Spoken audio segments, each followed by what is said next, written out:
Immanuel Ebenezer ditetapkan sebagai tersangka kasus pemerasan pengurusan sertifikat K3. TMMD Kodim 0825 Banyuwangi hadirkan senyum dan harapan baru. RI siap suplai SDM terampil untuk kerja di Jepang.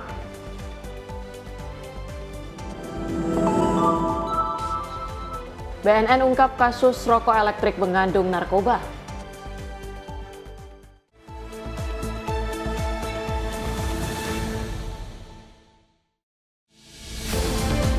Halo, selamat malam pemirsa. Selain 5 informasi tadi, selama 2 jam ke depan kami masih akan memberikan informasi menarik lainnya, terutama mengenai agenda Kabinet Merah Putih. Menyapa Indonesia Malam juga akan menghadirkan informasi seputar peristiwa dan berita olahraga. Bersama saya Tiara Dianti. Dan saya Priska Priscilla, inilah Menyapa Indonesia Malam untuk Anda.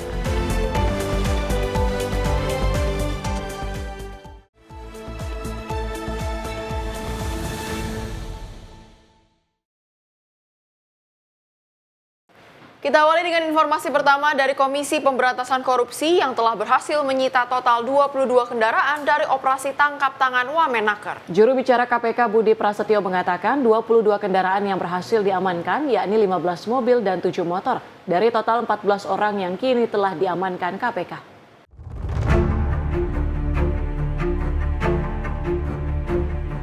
Beginilah 22 kendaraan barang bukti yang berhasil disita oleh KPK dari kasus operasi tangkap tangan KPK kepada Wakil Menteri Ketenagakerjaan Immanuel Ebenezer. Juru bicara KPK Budi Prasetyo mengatakan total yang berhasil yakni 22 kendaraan, yaitu dari 15 kendaraan roda 4 mewah dan 7 kendaraan roda yang rata-rata merupakan motor gede atau moge. Barang bukti itu berhasil disita dari total 14 orang yang diamankan oleh KPK. Termasuk di dalamnya merupakan Wakil Menteri Ketenagakerjaan Immanuel Ebenezer. Kendaraan yang diamankan yaitu 22 unit, 15 kendaraan roda 4 dan 7 kendaraan roda 2. Ya, dalam kegiatan tangkap tangan ini, tim juga mengamankan 14 orang dari beberapa lokasi, baik di Jakarta, Tangerang, Depok, dan sekitarnya. Saat ini pihak-pihak yang sudah diamankan sedang dilakukan pemeriksaan secara intensif untuk nanti ditetapkan status hukumnya. Mengenai kronologi kegiatan tangkap tangan, konstruksi perkara, kemudian pihak-pihak yang ditetapkan sebagai tersangka, nanti kami akan sampaikan update-nya. Berarti kendaraan itu dari 14 tersangka? Kendaraan dari beberapa pihak, ya. Kendaraannya dengan pemeriksaan bagaimana Mas update-nya Mas? Ya, masih dilakukan pemeriksaan, jadi belum bisa kami sampaikan saat ini. Ya, nanti kami akan. Dari informasi itu jam berapa kemarin Rabu malam? Rangkaian, jadi nanti detailnya, kronologinya nanti kami akan sampaikan saat konferensi pers. Tapi dari informasi itu ada penyelenggara negara nanti ekspres kan? Kenapa? Dari 14 itu ada penyelenggara negara nanti. Ya, betul. Diketahui KPK melakukan operasi tangkap pada Rabu malam kepada Wakil Menteri Ketenagakerjaan Immanuel Ebenezer terkait dugaan pemerasan terhadap perusahaan dalam pengurusan sertifikat keselamatan dan kesehatan kerja atau K3. Dari Jakarta, Dio Malau, Simpo TV melaporkan. Ketua Harian DPP Partai Gerindra Dasko merespon perihal kabar Wakil Menteri Ketenagakerjaan Immanuel Ebenezer yang terkena operasi tangkap tangan oleh KPK atas dugaan kasus pemerasan sejumlah perusahaan. Dasko mengatakan bahwa Presiden Prabowo Subianto tidak pandang bulu dalam pemberantasan korupsi.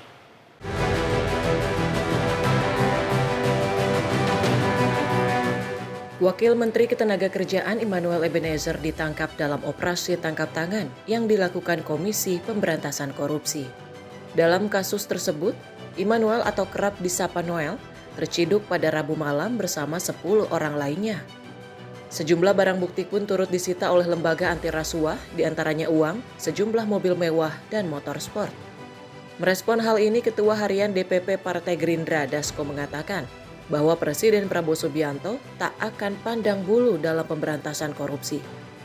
Dasko menyebut, Presiden Prabowo tidak akan melindungi pelaku korupsi jika terbukti bersalah.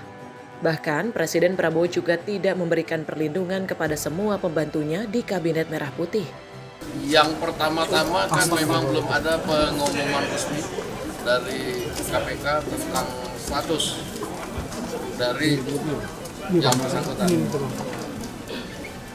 Namun perlu ditegaskan di sini bahwa berkali-kali Presiden Prabowo menekankan bahwa Presiden tidak pernah dulu terhadap penegakan kasus-kasus korupsi, sehingga yang pasti Presiden tidak akan melindungi.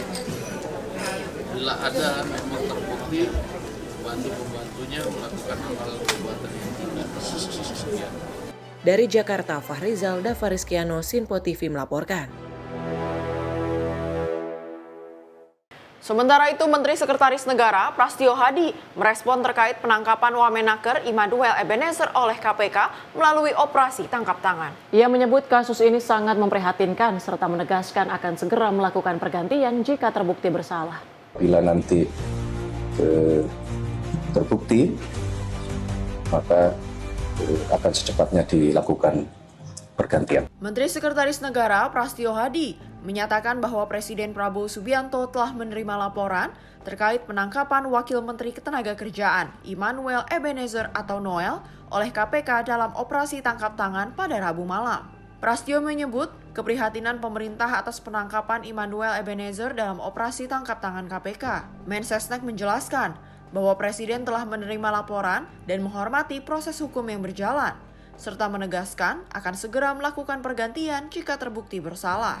Tak hanya itu, ia menegaskan bahwa Presiden secara konsisten mengingatkan para menterinya agar tidak menyalahgunakan kekuasaan dan amanah jabatan. Baru saja kami mendapatkan kabar mengenai adanya kegiatan operasi tangkap tangan oleh Komisi Pemberantasan Korupsi.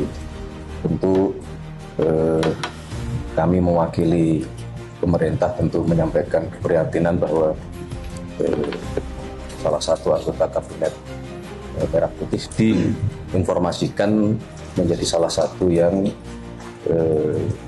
terkena proses operasi tersebut. Bapak Presiden sudah mendapatkan laporan dan beliau menyampaikan bahwa itu ranah hukum. Beliau menghormati proses di KPK dan dipersilahkan untuk proses hukum itu dijalankan sebagaimana mestinya. Dan apabila nanti terbukti, maka akan secepatnya dilakukan pergantian. Penangkapan Immanuel Ebenezer dilakukan atas dugaan pemerasan dalam pengurusan sertifikasi kesehatan dan keselamatan kerja atau K3 di lingkungan Kementerian Ketenagakerjaan. Ia diamankan langsung di kantor kementerian tersebut. Meski begitu, KPK belum merinci jumlah perusahaan yang menjadi korban maupun jumlah pihak lain yang turut diamankan dalam OTT tersebut. Dalam OTT, KPK juga mengamankan sejumlah barang bukti, termasuk uang, sepeda motor, dan mobil. KPK kini masih memproses penetapan status hukum Noel dalam batas waktu 1x24 jam. Tim redaksi Sinpo TV melaporkan. Menteri Ketenagakerjaan Yasirli buka suara usai KPK melakukan OTT terhadap Wakil Menteri Ketenagakerjaan Immanuel Ebenezer. Menaker Yasirli menyampaikan telah meminta jajarannya untuk menandatangani fakta integritas jika koruptif.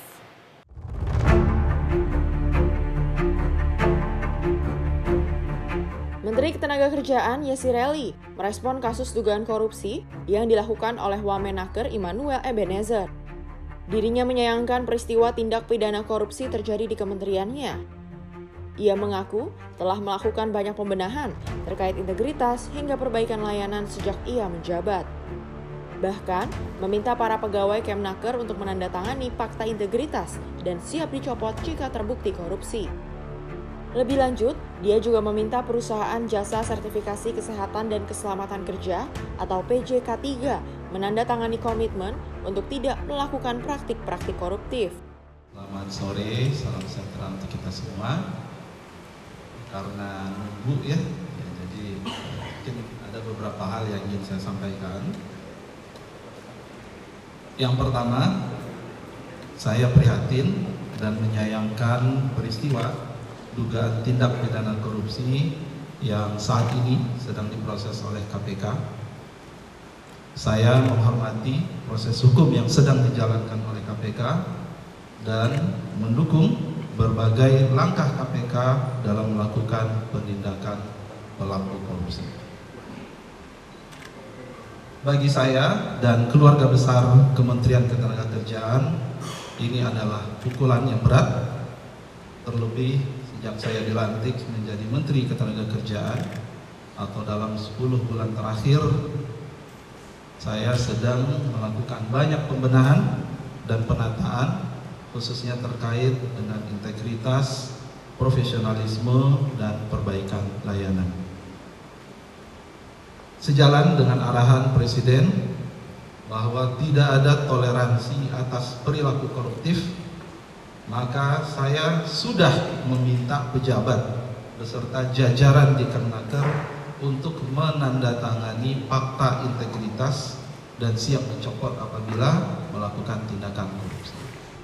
Menteri Yasir Ely enggan menerangkan lebih lanjut terkait dengan ruangan yang disegel oleh KPK.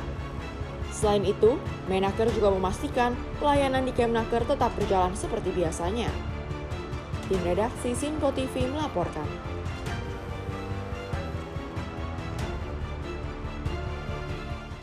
Pemirsa, Komisi Pemberantasan Korupsi menetapkan Wakil Menteri Ketenagakerjaan Immanuel Ebenezer sebagai tersangka terkait kasus pemerasan pengurusan sertifikat K3, keselamatan dan kesehatan kerja di Kementerian Ketenagakerjaan. Noel beserta ke-10 tersangka lainnya dibawa oleh KPK untuk ditampilkan di gedung KPK.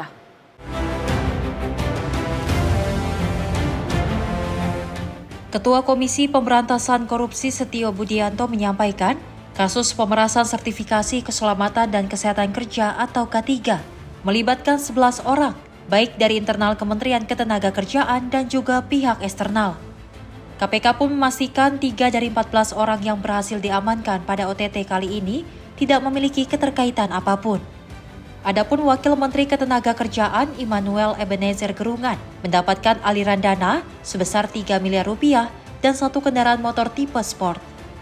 Setio menerangkan kasus ini diarahkan bagi para pemohon yang mengajukan sertifikasi K3 dengan tarif yang seharusnya Rp275.000, namun berbeda dengan fakta di lapangan, di mana para oknum tersebut mematok harga Rp6 juta. Diketahui operasi tangkap tangan tersebut dilakukan seusai adanya pengaduan dari masyarakat terkait praktik ini. Adapun Wamenaker Ebenezer berperan mengetahui, membiarkan dan meminta aliran dana dari praktik gelap tersebut. Kedepannya KPK akan terus melakukan pendalaman mengenai detail dari kasus ini. 11 tersangka ini akan dilakukan penahanan selama 20 hari ke depan, sejak hari operasi tangkap tangan berhasil dilakukan. Sejumlah uang tersebut mengalir kepada pihak penyelenggara negara, yaitu IEG, sebesar 3 miliar pada bulan Desember 2024. Kemudian FAH dan HR sebesar 50 juta per minggu. HS lebih dari 1,5 miliar selama kurun waktu 2021 sampai dengan 2024, serta CFH berupa 1 unit kendaraan roda 4. Dari Jakarta, Max, juru kamera Azizul Hakim, tim liputan Sinpo TV.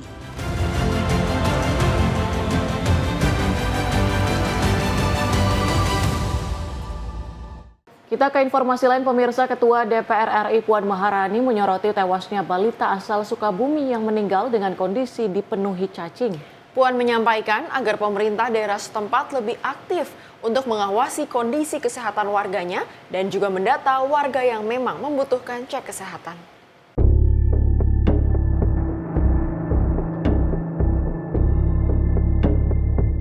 Menanggapi kasus balita asal Sukabumi yang meninggal dunia dipenuhi cacing, Ketua DPR RI Puan Maharani meminta agar pemerintah daerah lebih aktif memperhatikan warga yang membutuhkan cek kesehatan. Puan menegaskan perlu ada yang dievaluasi terkait program sosial bagi masyarakat dan harus sampai kepada masyarakat yang benar-benar membutuhkan. Perangkat masyarakat mulai dari RT hingga RW dihimbau untuk lebih memperhatikan kondisi kesehatan warganya. Melalui perhatian lebih lanjut kepada warga, dapat mempermudah perangkat masyarakat setempat untuk mendata warga yang memang membutuhkan cek kesehatan. Kami berharap tim-tim posyandu yang harusnya ada di setiap desa dan ada di setiap kelurahan bisa lebih proaktif untuk bisa meninjau, melihat semua warganya, kalau memang kemudian membutuhkan dicek kesehatannya. Juga harusnya bisa ketua RT, ketua RW yang ada di wilayah-wilayah tersebut, di desa-desa tersebut, untuk bisa meninjau, melihat warganya kalau memang membutuhkan cek kesehatan dan melaporkan kalau kemudian dibutuhkan cek kesehatan, dan kalau juga dibutuhkan mungkin diperlukannya kartu BPJS dan dilaporkan ke pemerintahan atau Pemda setempatnya. Jadi kita proaktif lah sama-sama untuk mendorong jangan sampai hal seperti ini terulang kembali. Nah, ini juga menjadi satu hal yang harus kita evaluasi bersama, bahwa mungkin masih ada di wilayah-wilayah tertentu yang program-program sosial yang harusnya didapatkan oleh rakyat yang membutuhkan tapi kemudian belum mendapatkan. Jadi ketua RT, ketua RW, kemudian posyandu, Pemda dan pemerintah daerah, saya harapkan ini jangan terjadi lagi dimanapun, lebih proaktif untuk melihat rakyatnya, warga yang ada di wilayahnya. Dari Jakarta, Zuliandri, Ahmad Amin, Simpo TV melaporkan. Beralih ke Menteri Koordinator Bidang Pembangunan Manusia dan Kebudayaan Republik Indonesia, Pratikno, memastikan percepatan penanganan erupsi Gunung Lewotobi di Flores Timur, Nusa Tenggara Timur. Selain Lewotobi, Pratikno juga menjelaskan mengenai penuntasan pasca bencana di sejumlah wilayah lain, mulai dari Karo, Lebak hingga Palu. Upaya ini dilakukan agar masyarakat terdampak segera mendapat kepastian hunian, serta akses pendidikan kesehatan dan ekonomi. Menteri Koordinator Bidang Pembangunan Manusia dan Kebudayaan Republik Indonesia Pratikno mengadakan rapat tingkat menteri untuk membahas penanganan pasca erupsi Gunung Lewotobi. Rapat ini dihadiri oleh beberapa pejabat dan perwakilan kementerian, di antaranya Wakil Menteri Pekerjaan Umum dan Perumahan Rakyat Diana Khususmatuti, Kepala Badan Nasional Penanggulangan Bencana, beberapa perwakilan kementerian lain yang terkait dengan infrastruktur dan sosial, hingga bupati dan kepala daerah terdampak untuk melakukan konsolidasi program penanganan bencana bersama pemerintah pusat. Rapat ini digelar untuk mempercepat pembangunan hunian tetap, perbaikan infrastruktur, serta pemulihan layanan dasar masyarakat terdampak. Adapun fokus utama rapat adalah percepatan pembangunan hunian tetap atau HUNTAP di kawasan aman Lewotobi, sekaligus penanganan pasca bencana di 11 kabupaten yang hingga kini belum tuntas. Lebih lanjut, BNPB juga akan melakukan verifikasi kebutuhan daerah terdampak sebelum Kementerian Keuangan menyalurkan hibah lanjutan. Kita akan mempercepat untuk penyelesaian pembangunan HUNTAP, hunian tetap, dan itu di saat yang bersamaan kita juga harus menyiapkan tentang akses jalan, kemudian dan juga fasilitas-fasilitas yang lain. BNPB menyebut meski erupsi Lewotobi terjadi sejak 2 tahun lalu, status tanggap darurat masih berlaku. Sebagian besar warga sudah tinggal di hunian sementara, namun 250 kepala keluarga masih bertahan di tenda pengungsian. Ditargetkan akhir Agustus seluruhnya sudah dipindahkan ke hunian sementara yang lebih layak. Hunian sementara tahap terakhir akan selesai akhir Agustus ini. Setelah itu masyarakat akan pindah ke hunian tetap yang aman dan jauh dari kawasan gunung. Masyarakat sebagian besar yang terdampak ini sekarang sudah ada di hunian sementara. Hunian sementaranya sudah berjalan, kehidupan masyarakatnya sudah normal. Tetapi masih ada satu tempat di pos Konga itu yang masih tinggal di pengungsian, di tenda, ada 250 kakak. Tapi itu segera akan dipindahkan ke hunian sementara. Karena hunian sementara yang tahap terakhir ini akhir Agustus ini akan selesai. Sehingga di akhir Agustus semua masyarakat terdampak ini nanti sudah pindah di hunian sementara. Hunian sementara dibangun di tempat yang aman, yang jauh dari kawasan gunung. Kemudian tentu saja mereka tidak akan tinggal sementara di hunian sementara karena namanya juga sementara. Ini proses mereka akan dipindah ke tempat yang permanen atau namanya hunian tetap atau rumah tinggal setelahnya. Gubernur Nusa Tenggara Timur Melkiades Lakalena menyampaikan dukungan penuh atas konsolidasi antar pemerintah pusat dan daerah dalam program penanganan bencana di Flores Timur. Selain infrastruktur, pemerintah daerah juga berharap dukungan pusat untuk pemulihan pendidikan, kesehatan, dan ekonomi masyarakat terdampak. Sejauh ini yang kami cermati bahwa seluruh proses persiapan untuk melaksanakan penanganan di Gunung Lewatobi terus berjalan dengan baik. Dan tentunya sampai dengan saat ini kekuatan dan juga dukungan dari pemerintah pusat melalui BNPB dan Kementerian Sosial. Kami juga minta untuk di aspek pendidikan, tadi sudah disampaikan juga, Kemendikbud Dikti juga siap untuk membangun sekolah-sekolah yang memang rusak. Juga dari Kemenkes untuk puskesmas yang rusak di daerah perbatasan di Sika, juga di daerah Flores Timur, dan juga tentunya untuk boleh mempersiapkan sumber pendapatan baru bagi para pengungsi di daerah Flores Timur. Dengan percepatan ini, pemerintah berharap masyarakat terdampak erupsi Lewatobi maupun bencana di daerah lain segera mendapat kepastian hunian dan kehidupan sosial ekonomi bisa kembali pulih. Dari Jakarta, Nadia Kusuma, juru kamera Rona Bayu, Simpo TV melaporkan. Sejak dibentuknya Des Pemberantasan Narkotika oleh Kementerian Koordinator Politik dan Keamanan, operasi pemberantasan narkoba bersama petugas gabungan BNN kini berjalan semakin efektif. Operasi tersebut berhasil menyita barang bukti narkoba dalam jumlah signifikan yang memberikan dampak positif berupa berkurangnya narkoba di pasaran, namun juga menyebabkan lonjakan harga yang semakin menggiurkan bagi sindikat peredaran gelap. Pemerintah menegaskan operasi pemberantasan narkotika akan terus dilakukan secara berkesinambungan untuk memutus mata rantai peredaran narkoba hingga ke titik terendah. Data pengungkapan menunjukkan ada 10 wilayah yang menjadi jalur rawan penyeludupan, di antaranya Aceh, Sumatera Utara, Sumatera Barat, Sumatera Selatan, Kepulauan Riau, Jambi, Kalimantan Barat, Kalimantan Utara, serta pesisir barat dan juga pantai Sulawesi. Untuk itu, BNN bersama kementerian dan instansi terkait akan mengintensifkan operasi di daerah tersebut. Langkah ini diharapkan dapat menekan jalur penyeludupan, memutus rantai peredaran, dan mencegah masuknya narkoba dari luar negeri hingga ke level terendah. Pada hari ini kita semua dalam keadaan sehat jasmani dan rohani, sehingga dapat menghadiri konferensi pers pemusnahan barang bukti narkotika dan pengungkapan kasus cairan rokok elektrik yang mengandung narkoba dan zat adiktif oleh petugas gabungan Des Pemberantasan Narkoba Kemenko Polkam.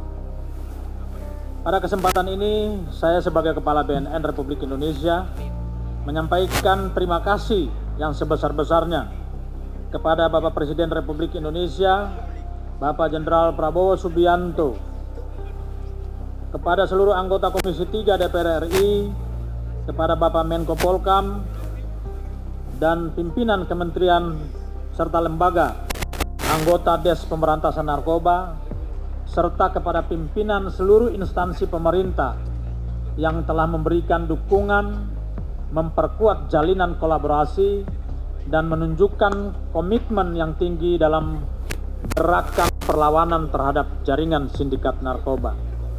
Bapak Ibu sekalian hadirin yang saya hormati dan saya banggakan, pemusnahan barang bukti narkotika pada hari ini dilaksanakan di 2 lokasi.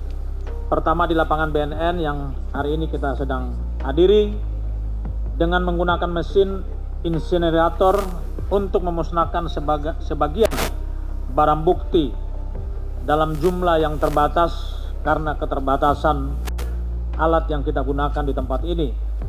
Dan lokasi kedua difasilitasi oleh milik PT Jasa Medivest Plan di Dauan, Karawang. Dari Jakarta, Noval Danu, Rafli Afandi, Simpo TV melaporkan. Informasi lainnya, sebagai sovereign wealth fund berskala dunia, Danantara Indonesia terus mempertegas komitmennya untuk mengelola investasi yang inklusif, berkelanjutan, dan berdampak positif bagi masyarakat Indonesia. Salah satu langkah yang dilakukan ialah dengan melakukan perencanaan yang matang melalui rapat bersama Komisi 11 DPR RI dan Kementerian BUMN pada Selasa 19 Agustus 2025. Chief Executive Officer Danantara Rosan Ruslani, Chief Investment Officer Danantara Pandu Syahrir, dan Menteri BUMN Erick Thohir menghadiri rapat tertutup dengan Komisi 11 DPR RI di Gedung DPR RI Senayan, Jakarta. Rapat yang dipimpin Ketua Komisi 11 DPR RI Muhammad Misbahkun tersebut membahas mengenai rancangan kerja dan anggaran perusahaan RKAP Holding Investasi Danantara tahun 2025. Agenda ini menjadi pijakan penting dalam memperkuat arah strategis Danantara Indonesia sebagai katalis transformasi ekonomi nasional yang berorientasi jangka panjang. Melalui perencanaan yang matang dan kolaborasi erat dengan Kementerian BUMN dan DPR, Danantara Indonesia terus mempertegas komitmennya untuk mengelola investasi yang inklusif, berkelanjutan, dan berdampak positif bagi masyarakat Indonesia. Tim redaksi Sinpo TV melaporkan.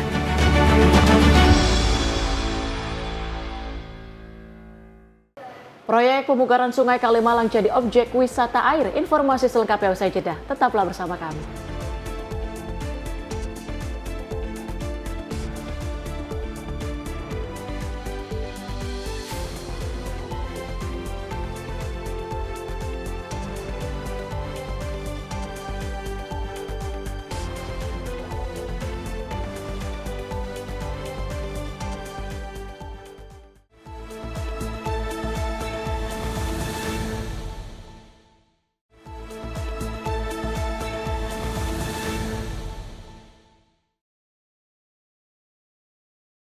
Anda kembali menyaksikan Menyapa Indonesia Malam. Pemirsa, Presiden Belarus Alexander Lukashenko dan Presiden Iran Masoud Pezeshkian menandatangani serangkaian perjanjian baru untuk mempererat hubungan bilateral, termasuk kerjasama di bidang pertahanan dan ekonomi.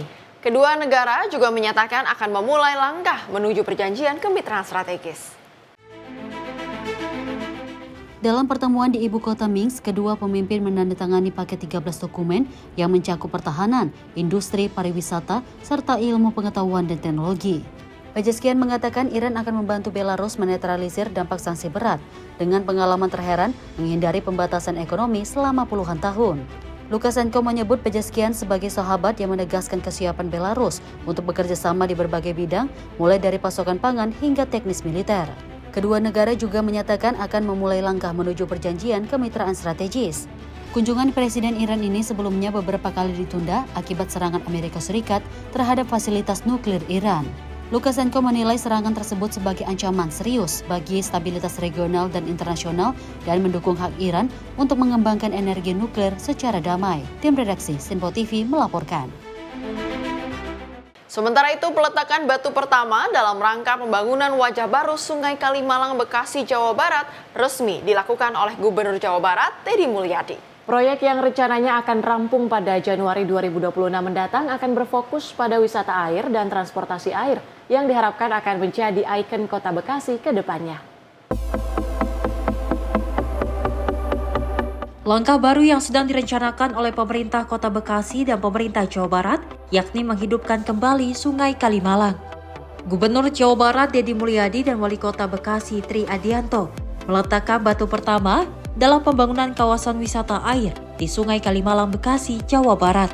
Rencananya sungai yang membentang di wilayah Bekasi Selatan tersebut akan diubah dari sungai biasa menjadi kawasan wisata air. Langkah besar ini diharapkan dapat menjadi ikon baru Kota Bekasi.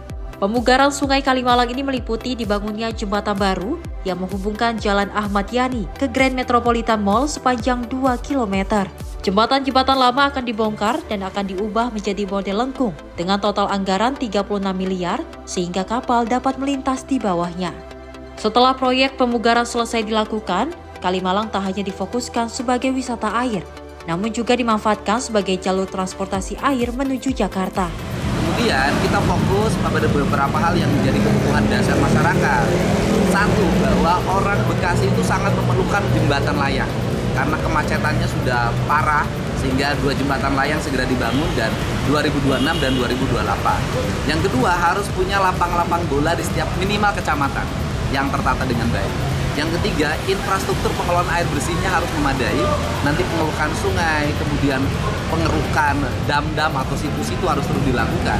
Yang keempat adalah taman-taman kotanya harus ditata dengan baik. Dan bersyukur sekali orang Bekasi itu punya peradaban air yang tinggi. Tempat lain nggak punya. Di halaman kota punya air yang seperti ini, dan ini adalah tanda bahwa ini ada jejak peninggalan peradaban Purnawarman. Kan itu. Kemudian Untuk itu pemerintah provinsi tidak akan ragu untuk berkolaborasi memunculkan pembiayaan baik belanja langsung maupun belanja bantuan keuangan.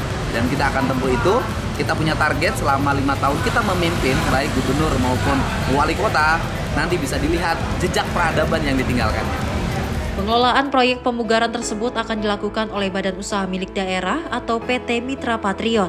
Adapun target selesainya proyek ini adalah pada bulan Januari 2026 mendatang. Hari ini peletakan batu pertama oleh Bapak Gubernur dan Bapak Wali Kota Bekasi, Bapak Gubernur Jawa Barat, Kang Deddy. Kedepannya direncanakan untuk wisata air, kuliner. Kami berharap di Januari sudah bisa selesai pembangunannya dan sudah bisa dirasakan manfaatnya oleh warga Kota Bekasi. Untuk pengelolaan kata di PTMP Pak? Ya, pengelolaannya akan dikelola oleh kami, BUMD, PT Mitra Patriot, dan nanti kami akan bekerja sama dengan pihak ketiga dalam pengelolaannya. Dalam hal ini yang pembangunannya PT Miju. Dari Bekasi, Jawa Barat, tim redaksi Simpo TV melaporkan.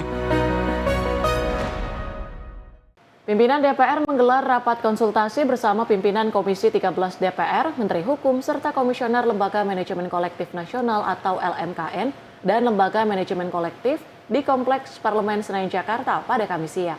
Rapat tersebut membahas perihal manajemen royalti dan permasalahan dalam perlindungan karya cipta dan hak cipta.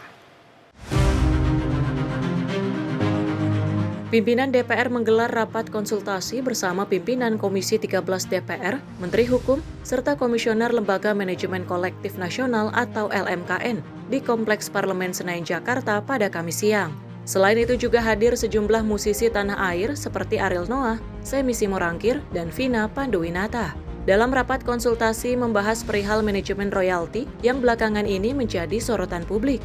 Wakil Ketua DPR Dasko mengatakan akan membentuk tim perumusan yang akan melibatkan pencipta lagu, penyanyi, Komisioner Lembaga Manajemen Kolektif Nasional atau LMKN, Lembaga Manajemen Kolektif, dan Vibrasi Suara Indonesia, serta Asosiasi Komposer Seluruh Indonesia. Dasko menyebut tim perumusan itu nantinya akan menjadi wadah menyerap berbagai masukan dan aspirasi untuk merevisi undang-undang tentang hak cipta. Kesimpulan rapat pada hari ini saya menawarkan.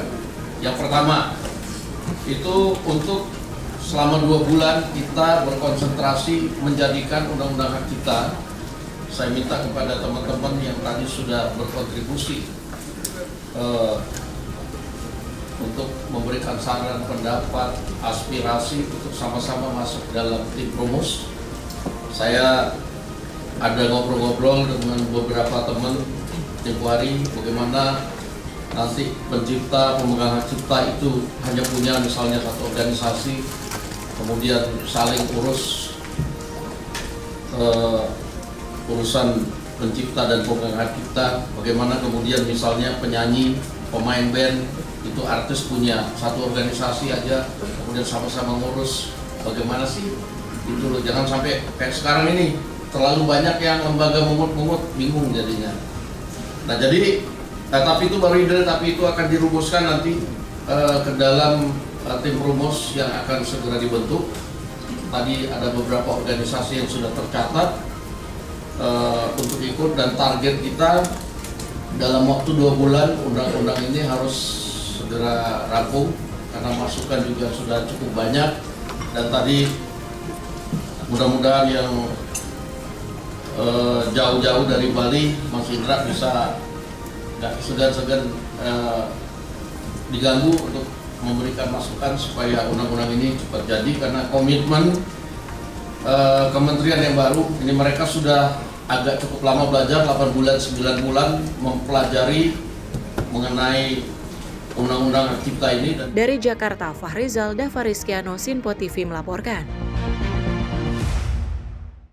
Sementara itu, Wakil Ketua DPR Dasko mengusulkan wacana agar izin penyelenggaraan konser hanya akan diberikan jika event organizer atau IO telah melunasi royalti atas hak cipta lagu.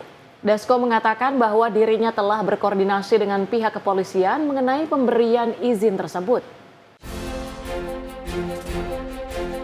Wakil Ketua DPR Dasko mengaku telah melakukan koordinasi dengan pihak kepolisian dalam rangka pemberian izin untuk konser. Dasko mengatakan, nantinya izin penyelenggaraan konser hanya diberikan jika event organizer atau IO telah melunasi royalti atas hak cipta lagu. Menurutnya, royalti merupakan salah satu komponen yang perlu diselesaikan sebelum konser dilakukan. Oleh karena itu, pemberian izin konser tidak akan dilakukan jika event organizer belum melunasi royalti. Dan tambahan, saya dalam 1-2 minggu terakhir juga sudah erat koordinasi dengan pihak kepolisian negara Republik Indonesia dalam rangka pemberian izin untuk konser misalnya. Mereka bersedia, kemudian nanti pemberian izin konser itu juga harus sudah melalui pelunasan dari IO terkait hak cipta.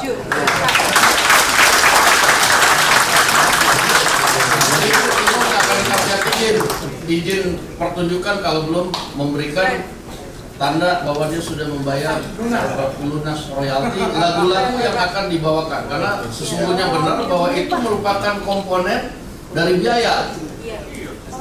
Bahwa artisnya sekian, ya lagunya sekian, nah ini komponen biayanya, tukang make upnya sekian, ini sekian, nah ini ya itu yang kemudian nanti dikasih kepada sponsor, termasuk apa komponen penjualan tiket, kan begitu kira-kira. Nah sehingga ya mari kita atur semua dalam undang-undang ini. Semoga pertemuan pada hari ini bisa menghasilkan dan menunjukkan semua. Dari Jakarta, Fahrizal Davariskiano, Sinpo TV melaporkan. Sementara itu, Wakil Ketua DPR Dasko mengatakan bahwa DPR bersama pemerintah hingga Lembaga Manajemen Kolektif Nasional atau LMKN sepakat untuk mengakhiri persoalan royalti musik. Hal tersebut dilakukan agar semua pihak dapat menjaga suasana tetap sejuk dan damai, khususnya di dunia permusikan. Dunia permusikan saat ini tengah menjadi perbincangan usai banyaknya terkena royalti, sehingga membuat masyarakat takut untuk menyanyikan atau memutar lagu Indonesia. Namun persoalan tersebut telah disepakati langsung oleh pimpinan DPR bersama pemerintah hingga LMKN untuk mengakhiri persoalan royalti musik. Oleh karena itu, Dasko meminta masyarakat untuk tidak perlu khawatir lagi dalam menyanyikan atau memutar lagu. Hal ini dilakukan agar masyarakat dapat menjaga suasana dunia permusikan dengan sejuk dan damai. Membahas dinamika masalah royalti yang pada saat ini sedang marak terjadi di tanah air. Dan dari hasil pertemuan tadi telah disepakati bahwa semua pihak akan menjaga suasana iklim dunia permusikan supaya sejuk dan damai. Semua pihak sepakat dalam 2 bulan ini berkonsentrasi untuk menyelesaikan undang-undang hak cipta. Dan tadi telah disepakati bahwa delegasi penarikan royalti akan dipusatkan di LMKN sambil menyelesaikan undang-undang hak cipta dan dilakukan audit untuk transparansi kegiatan-kegiatan penarikan royalti yang ada selama ini. Nah, untuk itu kepada masyarakat luas diharapkan untuk tetap tenang, untuk dapat kembali seperti sedia kala memutar lagu tanpa takut, untuk kemudian menyanyi juga tanpa takut, karena dinamika yang terjadi sudah disepakati untuk sama-sama diakhiri dan kita akan jaga suasana supaya tetap kondusif. Dalam kesempatan yang sama, Ketua Komisi 13 DPR Willy Aditya mengatakan bahwa pemerintah dan DPR memiliki komitmen yang sama dalam menyelesaikan persoalan royalti musik. Dirinya berharap dengan kerjasama yang dilakukan, persoalan royalti musik dapat segera diselesaikan. Ini bentuk quick respon dari pemerintah dan DPR yang memiliki komitmen politik yang sama. Biar kemudian kekisruhan ini cepat diselesaikan. Yang ditandaskan Pak Sufmi Dasko tadi, ini bukan barang baru, Pak. Ini sudah lama, sudah masuk prolegnas juga, tapi mencuat hari. Cukup ya? Dari Jakarta, Fahrizal Davariskiano, Sinpo TV melaporkan. Ketua Komisi 3 DPR Habibur Rahman menanggapi pernyataan Presiden Prabowo Subianto yang akan memberantas mafia tambang ilegal meski sekalipun berpangkat Jenderal Polri maupun TNI. Habibur Rahman mengatakan bahwa pihaknya akan mendukung penuh langkah Presiden Prabowo Subianto dalam memberantas mafia tambang ilegal.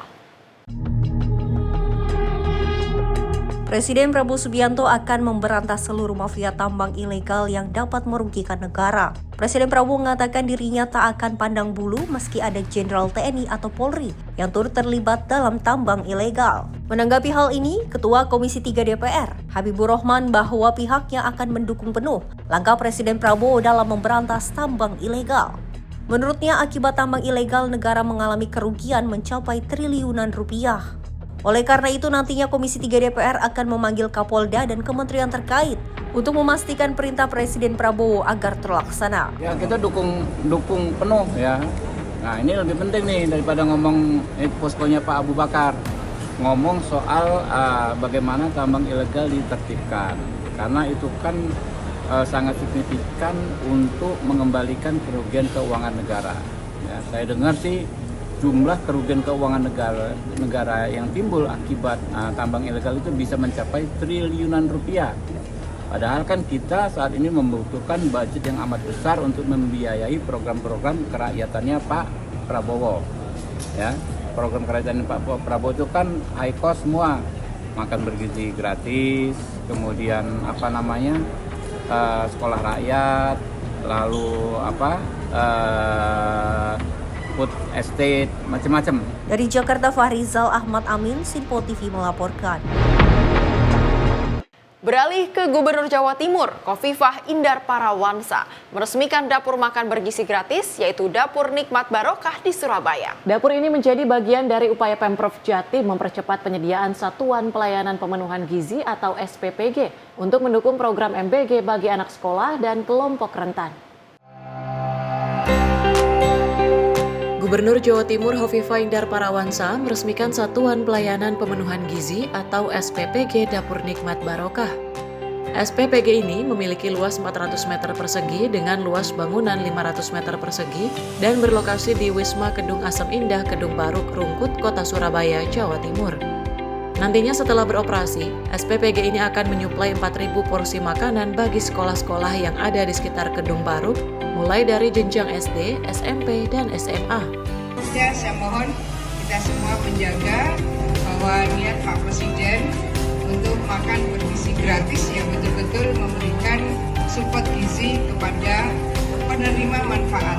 Apakah ibu hamil, apakah balita, apakah PAUD, TK, SD, SMP, SMA, SMK, MA, madrasah, dan semua. Gubernur Khofifah berharap semua pihak dapat menjaga SPPG ini demi lancarnya program Presiden Prabowo Subianto dalam memenuhi gizi anak dan ibu hamil. Tim redaksi Sinpo TV melaporkan. Program TNI Manunggal Membangun Desa atau TMMD ke-125 Kodim 0825 Banyuwangi resmi rampung 100% dengan membangun jembatan, jalan, renovasi rumah tidak layak huni berhasil terselesaikan. Tak hanya itu, program non-fisik seperti penyuluhan dan pelayanan kesehatan juga membawa manfaat langsung bagi masyarakat. TNI Manunggal Membangun Desa atau TMMD ke-125 di wilayah Kodim 0825 Banyuwangi telah membawa senyum dan harapan baru bagi masyarakat.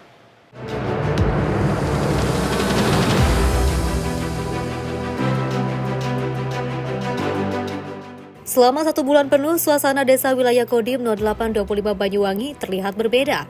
Sejak pagi hingga malam, TNI dan juga warga bekerja bahu-membahu membangun jembatan 18 meter yang menjadi jalan penghubung antar 3 desa di 2 kecamatan, jalan cor beton, sumur bor, hingga saluran irigasi untuk petani di sawah. Bagi warga, ini adalah mimpi lama yang akhirnya terwujud melalui program TNI Manunggal Membangun Desa. Rumah tidak layak huni yang juga dirubah menjadi lebih layak serta pembangunan fasilitas MCK membuat hidup mereka jauh lebih sehat dan bermartabat. Di bidang non-fisik, anak-anak dan juga remaja diberi pemahaman tentang cinta tanah air dan bahaya narkoba, serta pelayanan kesehatan dan program keluarga berencana yang memudahkan warga pedesaan. Program unggulan Kasat pun tak luput dilaksanakan seperti pembuatan sumur bor di 5 titik, pembangunan ketahanan pangan seluas 10 hektar, dan penanaman 1.100 pohon jati serta mangrove. Upaya ini menjadi bekal untuk kehidupan yang lebih berkelanjutan. Yirdam 5 Brawijaya, Brigjen TNI Ramli mengaku bangga dan juga mengapresiasi atas pelaksanaan TMMD ke-125 di Kodim 0825 Banyuwangi yang telah rampung 100% yang membawa manfaat langsung bagi masyarakat pedesaan. Kami merasa bangga apa yang sudah dikerjakan rekan-rekan kami, entah itu dari prajurit TNI, Polri, termasuk masyarakat. Hasil yang dicapai tadi kami sudah menerima paparan di Balai Desa, sangat bagus dan ini sangat membantu khususnya jembatan untuk transportasi khususnya ketahanan pangan. Karena dulunya hanya bisa dilalui sepeda motor, sekarang insya Allah mobil bisa lalu lalang untuk menggeser hasil panen tersebut. Ini kita harapkan jembatan ini bisa dimanfaatkan dengan sebaik-baiknya dan saya minta rekan-rekan sopir bisa mentaati aturan. Jangan sampai tonasenya melebihi sehingga jembatan tersebut khususnya tidak bisa bertahan lama. Jadi semua itu akan kembali ke masyarakat. Kalau masyarakat pengen hasil ini awet, maka harus perawatan pemanfaatannya disesuaikan dengan penyampaian nanti dari petugas atau pamong desa setempat. Dandim 0825 Banyuwangi, Letkol Arhanut Joko Sukoyo menyebut TMMD kali ini bukan hanya membangun jembatan dan rumah, tetapi juga membangun semangat gotong royong, kekeluargaan dan melestarikan budaya lokal yang menjadi kekuatan warga desa. Untuk kali ini, TMMD yang ada di Banyuwangi ini tidak hanya membangun sebuah fisik, tapi kita mencoba untuk membangun non-fisik. Karena secara fisik sudah nyata 5 program sudah terlaksana dengan 100% pelaksanaannya. Secara non-fisik inilah yang kita bangun, bahwasanya kita mencoba untuk menghidupkan kegotong royongan, menghidupkan kebersamaan, sekaligus juga menghidupkan budaya lokal. Jadi setiap kegiatan, khususnya di wilayah Kesilir maupun Seneporjo, ini selalu kita menggelorakan budaya lokal. Ini makna yang tersendiri. Jadi kita ini gotong royong itu adalah antara jiwa dan raga, antara jasad dan roh. Artinya tidak bisa terpisahkan. Makanya dari itu selama Satgas saya di sini itu 24 jam bersama masyarakat. Kita menyelami, kita bersama-sama mereka mulai dari tidur, mulai bangun, makan dan sebagainya bersama mereka. Dan alhamdulillah semuanya nyaman. Karena itu adalah kesatuan yang kita inginkan. Gotong royong tidak hanya bekerja secara fisik, tetapi komunikasi, silaturahmi, kebersamaan. Dan kita seperti keluarga. Kita seperti keluarga. Saya pada saat malam bersama mereka sudah tidak ada batas. Dan kami memang maunya seperti itu. Karena pada akhirnya kita pun akan kembali kepada mereka. Inilah yang kita bangun bersama-sama dengan masyarakat. Termasuk juga ada purnawirawan. Itu juga bersama dengan kita. Bagi Teguh, salah satu warga penerima manfaat program RTLH, bantuan ini seperti mimpi yang jadi nyata. Selama bertahun-tahun hidup di rumah sederhana yang setiap hujan selalu bocor, membuatnya khawatir anak dan keluarga tidur dalam keadaan basah. Kondisi rumah sebelumnya sangat kurang nyaman lah. Kalau ada hujan angin, takut, keluarga ya gimana, takut lah pokoknya. Dulunya rumahnya itu cuma pendek itu loh. Rendah, jadi ya sangat panas lah, sangat panas. Terus memang udah tembok cuma bengkak kan, memang kondisinya rumah dulu kurang tidak ada semennya. Kalau dulu kan tidak ada semennya. Ya alhamdulillah sekarang udah kayak gini, saya merasa nyaman lah sekeluarga. Kini berkat adanya TMMD, kekhawatiran itu tak lagi ia rasakan. Rumah yang dulunya ringkih dan juga selalu bocor, kini berdiri kokoh, memberi rasa aman dan hangat bagi keluarganya. Dengan rasa penuh haru, Teguh juga mengaku sangat bersyukur dan berterima kasih kepada TNI yang telah membantu dalam membangun harapan baru baginya. Awalnya kayak gimana ya?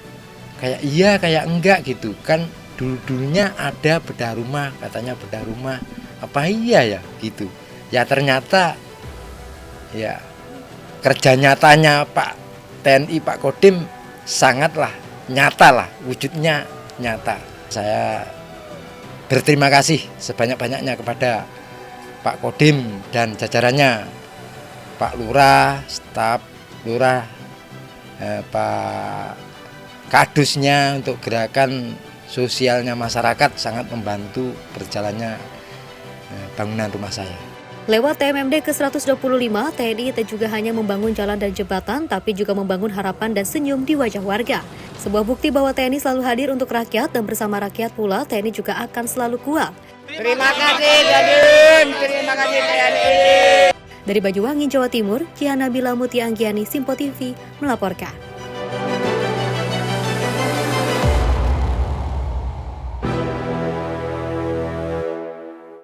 Sherry Laos pastikan warga Maluku Utara sudah surplus listrik. Informasi lengkapnya usai jeda, tetaplah bersama kami di Simpo TV.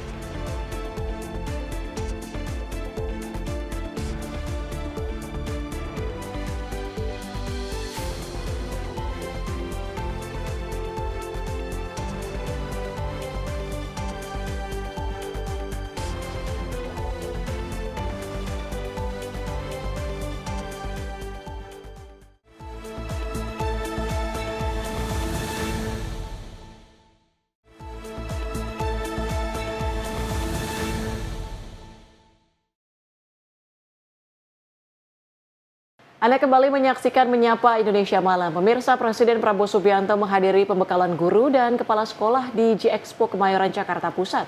Prabowo akan memberikan pengarahan di hadapan kepala sekolah dan para guru. Pembekalan ini dihadiri oleh 154 kepala sekolah dan 2.221 guru sekolah rakyat.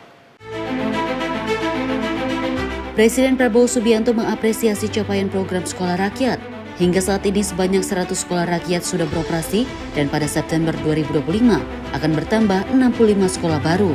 Prabowo menegaskan sekolah rakyat merupakan langkah awal untuk mewujudkan cita-cita pendiri bangsa agar Indonesia benar-benar merdeka. Di hadapan ribuan guru dan kepala sekolah rakyat, Prabowo menilai tugas pendidik sangat mulia dalam menyiapkan generasi penerus yang mampu memutus rantai kemiskinan.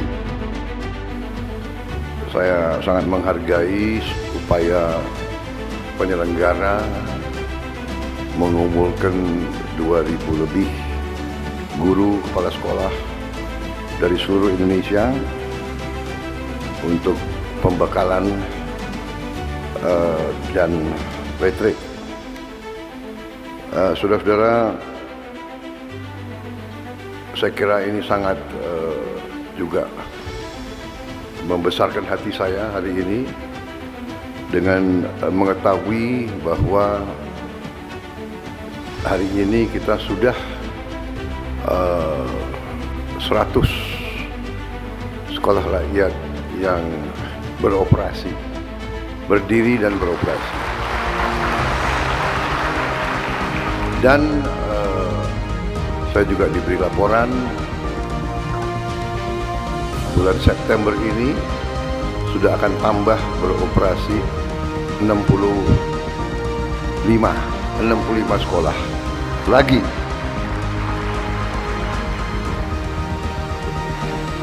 Saya kira ini sesuatu. Dalam acara tersebut, Prabowo didampingi sejumlah anggota Kabinet Merah Putih, diantaranya Menteri Sosial Syafullah Yusuf, Menko Pemberdayaan Masyarakat Abdul Muhaimin Iskandar, dan Menteri Pan-RB Rini Widianti. Dari Jakarta, Dio Malau, Simpo TV melaporkan. Pemirsa, KPK mengungkapkan modus pemerasan dalam kasus sertifikasi K3 yang melibatkan Wamenaker, Noel, dan kawan-kawan. KPK menyebut modus dalam kasus ini dilakukan dengan cara mempersulit proses sertifikasi K3 untuk memaksa buruh membayar jauh di atas tarif resmi.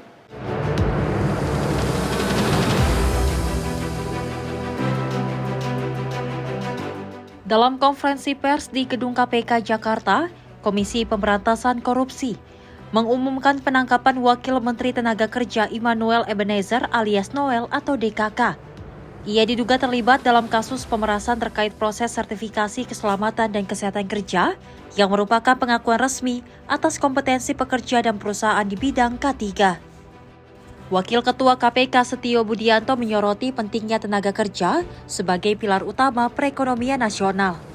Berdasarkan data Badan Pusat Statistik, jumlah pekerja di Indonesia selama 5 tahun terakhir rata-rata mencapai 137 juta orang per tahun dan diperkirakan naik menjadi 145 juta pada 2025 atau sekitar 54% dari total penduduk. Modus pemerasan yang ditemukan KPK adalah dengan mempersulit atau menunda proses penertiban sertifikasi K3. Meskipun tarif resmi hanya Rp275.000, buruh harus membayar hingga 6 juta yang bahkan 2 kali lipat dari upah minimum regional. Dari populasi tersebut, tenaga kerja atau buruh pada bidang dan spesifikasi pekerjaan tertentu itu diwajibkan memiliki sertifikasi K3, keselamatan dan kesehatan kerja, dalam rangka menciptakan lingkungan kerja yang aman, sehat, dan nyaman sehingga meningkatkan produktivitas para pekerja. Adapun pengukuran dan pengendalian lingkungan kerja harus dilakukan oleh personil K3 bidang lingkungan kerja yang memiliki sertifikasi, kompetensi, dan lisensi K3. Ironinya, ketika kegiatan tangkap tangan, KPK mengungkap bahwa dari tarif sertifikasi K3 yang sebesar Rp275.000, tapi fakta di lapangan menunjukkan bahwa para pekerja atau buruh harus mengeluarkan biaya hingga Rp6 juta karena adanya tindak pemerasan dengan modus memperlambat, mempersulit, atau bahkan tidak memproses permohonan pembuatan sertifikasi K3 yang tidak membayar lebih tersebut. Biaya sebesar 6 juta ini 2 kali lipat dari rata-rata pendapatan atau upah atau UMR yang diterima para pekerja dan para buruh tersebut.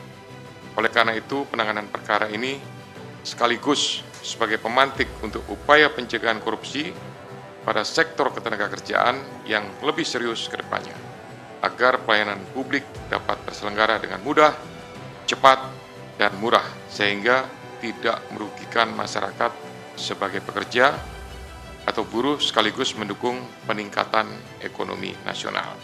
Sebanyak 11 orang ditetapkan sebagai tersangka dalam kasus ini, termasuk Noel dengan tuduhan pelanggaran pasal korupsi.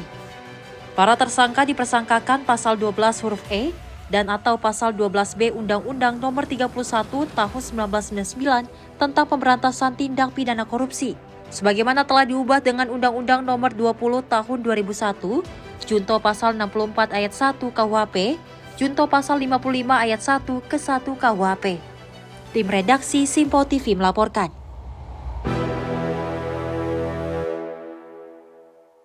Komisi Pemberantasan Korupsi mengungkapkan aliran dana terjadi pada kasus pemerasan sertifikasi kompetensi K3 di lingkup Kementerian Ketenagakerjaan dalam kurun waktu 2019 hingga saat ini dengan total 81 miliar rupiah.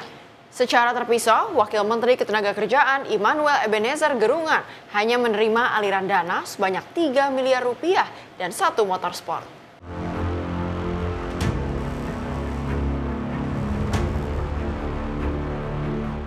Wakil Menteri Ketenagakerjaan sekaligus tersangka pada kasus pemerasan sertifikasi kompetensi kesehatan dan keselamatan kerja atau K3, Immanuel Ebenezer Gerungan, sah menerima aliran dana gelap tersebut sebesar 3 miliar rupiah serta 1 kendaraan roda 2 tipe sport. Hal tersebut diungkap lewat konferensi pers Komisi Pemberantasan Korupsi mengenai operasi tangkap tangan pada Rabu malam kemarin. Ketua KPK Setia Budianto mengungkapkan, total aliran dana pada kasus ini mencapai 81 miliar rupiah yang mengalir ke sejumlah pihak. Adapun sebanyak 11 orang dipastikan menerima aliran dana gelap tersebut dengan rincian Koordinator Bidang Kelembagaan dan Personil K3 Kementerian Ketenagakerjaan sebesar 69 miliar rupiah dalam kurun waktu 2019 hingga 2024. Sementara itu, Koordinator Bidang Pengujian dan Evaluasi Kompetensi Keselamatan Kerja meraup keuntungan sebesar 3 miliar rupiah rentang waktu 2020 hingga tahun ini. Ada pula 2 orang lainnya mendapatkan aliran dana sebesar 3,5 dan 5,5 miliar rupiah dengan perputaran aliran dana dari hulu ke hilir pada kasus ini. Barang bukti tersebut dari pihak-pihak yang diamankan dalam kegiatan tangkap tangan ini jumlahnya cukup banyak dan mempunyai nilai yang cukup tinggi. Hal ini relevan bahwa praktik dugaan pemerasan ini sudah terjadi sejak beberapa periode waktu sebelumnya, diperkirakan dari tahun 2019 sampai dengan saat ini. Dari Jakarta, Max, juru kamera Azizul Hakim, Tim Liputan Simpo TV. Kita beralih ke informasi lain, pemirsa. Menteri Pelindungan Pekerja Migran Indonesia Abdul Qadir Karding berdialog dengan Gubernur Prefektur Miyagi Yoshihiro Murai pada 20 Agustus 2025. Dalam kesempatan itu, Menteri Karding menegaskan komitmen Kemenp 2MI untuk menghadirkan SDM yang terampil.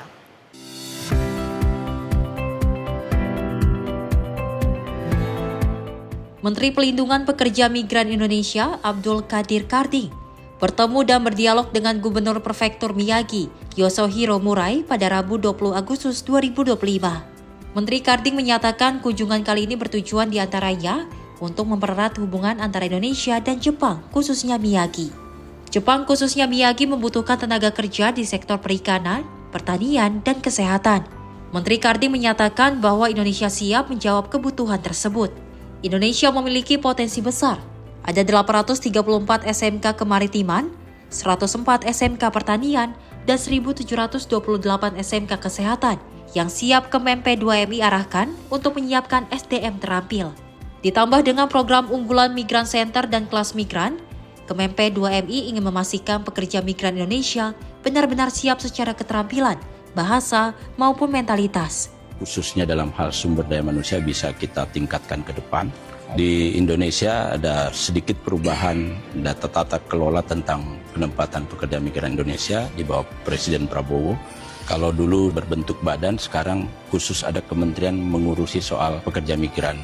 Oleh karena itu saya berharap kedatangan saya ini bisa ikut membantu pemerintahan Miyagi untuk menyiapkan seluruh kebutuhan yang dibutuhkan oleh Miyagi, kebutuhan tenaga kerja.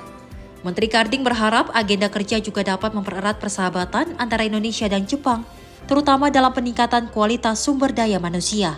Tim redaksi Simpo TV melaporkan. Dari Gubernur Maluku Utara, Sherly Laos memastikan seluruh desa di 10 kabupaten kota sudah surplus listrik di akhir tahun 2025. Sherly Laos memastikan warga Halmahera Utara, Maluku Utara akan rayakan Natal tanpa khawatir mati lampu. Katanya sering mati lampu. Kenapa sering mati lampu? Katanya surplus. Kenapa sering mati lampu? Sherly Laos bersama PLN Unit Induk Wilayah Maluku, Maluku Utara membahas elektrifikasi Maluku Utara. Khusus di Halmahera Utara yang saat ini masih defisit sekitar 3 juta watt, akan hadir alat sewa 8 juta watt di September 2025. Mengenai kondisi listrik di Maluku Utara, tercatat bahwa saat ini masih ada 78 desa yang belum menikmati listrik sama sekali. Sementara terdapat 66 desa di Maluku Utara yang setiap harinya hanya bisa menikmati listrik selama 12 jam. Katanya sering mati lampu. Kenapa sering mati lampu? Katanya surplus. Kenapa sering mati lampu? Itu memang saat ini ada defisit karena mesin sewa kami mengalami kerusakan. Dan kami sudah melakukan addendum untuk mesin sewa ya. Saat ini dalam pengiriman dari Jakarta ya. Perkiraan nanti akhir September sudah beroperasi. Berarti Natal nggak mati lampu? Tidak mati lampu. Nah, termasuk ini juga nanti kami akan menyambung calon pelanggan yang ada di daerah tersebut. Ada beberapa perusahaan grupnya Niko ya. Dia minta nambah daya. Dan juga ada yang kecil-kecil tersebar Bu. Termasuk rumah tangga sekitar situ yang memang banyak berminat untuk pasang baru. Oke. Itu bisa tercover perkiraan di akhir September.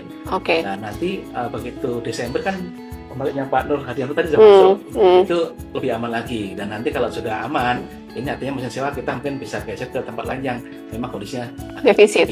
Oke. Berarti Halut untuk menuju Natal nanti nggak mati lampu lagi. Dalam rapat itu terdapat solusi, yakni 35 desa akan segera menyala di tahun 2025 ini. Lalu 9 dari 66 desa akan beralih dari 12 jam menjadi 24 jam listrik menyala penuh. Sherly Laos bahkan menargetkan di akhir 2025, 10 kabupaten kota di Maluku Utara sudah surplus listrik. Tim redaksi Simpo TV melaporkan. Pemirsa, Wamendikti Saintek Stella Christy melakukan kunjungan kerja ke Universitas Muhammadiyah Bengkulu yang merupakan bagian dari agenda nasional untuk mendorong riset unggulan dan pengembangan teknologi di perguruan tinggi. Wamendikti Saintek pun mendorong penelitian berbasis budaya lokal sehingga dapat menjadi daya tarik dan keunggulan di daerah tersebut. Dikti Saintek! Kunjungannya ke Universitas Muhammadiyah Bengkulu, Stella disambut langsung oleh Rektor Dr. Susianto bersama jajaran pimpinan UM Bengkulu dan dosen peneliti. Dalam arahannya, Profesor Stella mengingatkan pentingnya kampus menjaga dan melestarikan budaya penelitian dan pengembangan. Ia pun mendorong penelitian berbasis budaya lokal menjadi daya tarik dan keunggulan tersendiri. Profesor Stella juga menyinggung paparan penelitian yang dijabarkan oleh peneliti UM Bengkulu dalam kegiatan tersebut. Peneliti yang sekarang fokus menjadi Wamen Diktisaintek ini menyampaikan, anggaran riset yang tidak terdampak program efisiensi yang dicanangkan Presiden. Pemerintah akan terus mendorong dosen untuk melakukan riset dan kita bersyukur pemerintah pusat tidak mengurangi anggaran riset, bahkan ada tambahan anggaran. Saya sangat setuju bahwa partisipasi swasta sangat penting sekali. Di banyak kesempatan saya menyampaikan angka-angka yang misalnya bahwa di Tiongkok, di Amerika Serikat, di Jepang, di Singapura, di China itu biasanya swasta, pendanaan dari swasta untuk riset itu 40% setidaknya, bahkan kadang-kadang sampai 60%. Rektor Dr. Susianto MSI sangat mengapresiasi kehadiran Wamen Diktisaintek. Kehadirannya semoga menjadi kabar baik PTS termasuk UM Bengkulu di dalamnya. Tim redaksi Simpo TV melaporkan. Dari Menteri Keuangan Republik Indonesia, Sri Mulyani mendapat kesempatan mengikuti peninjauan Marsh Hailing area Yonif TP843 di Wanajaya Cibitung, Kabupaten Bekasi pada Rabu 20 Agustus 2025. Kegiatan ini merupakan prototipe pembangunan batalion yang menekankan sinergi antara militer dan masyarakat untuk mendukung ketahanan pangan nasional.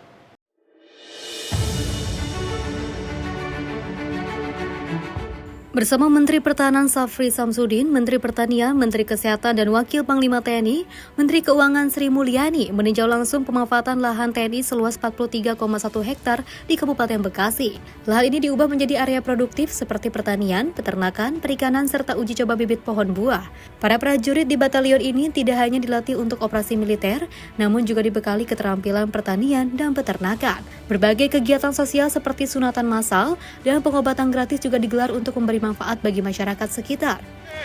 Konsep yang dibayangkan oleh Bapak Presiden mulai kita tata dan kita susun sehingga semuanya memiliki suatu hubungan dan juga keberlanjutan yang akan bisa berjalan secara baik. Konsep ketahanan pangan yang digagas oleh Presiden Prabowo Subianto ini diharapkan menjadi representasi bagi 100 lokasi lain pada tahun 2025 dan terus bertambah di tahun berikutnya. Tim redaksi Simpo TV melaporkan. Sebuah meteor terang melintasi langit malam di wilayah barat Jepang pada Selasa 19 Agustus 2025 pukul 11 malam waktu setempat. Fenomena ini terekam jelas oleh kamera dashboard seorang pengemudi di wilayah Kagoshima.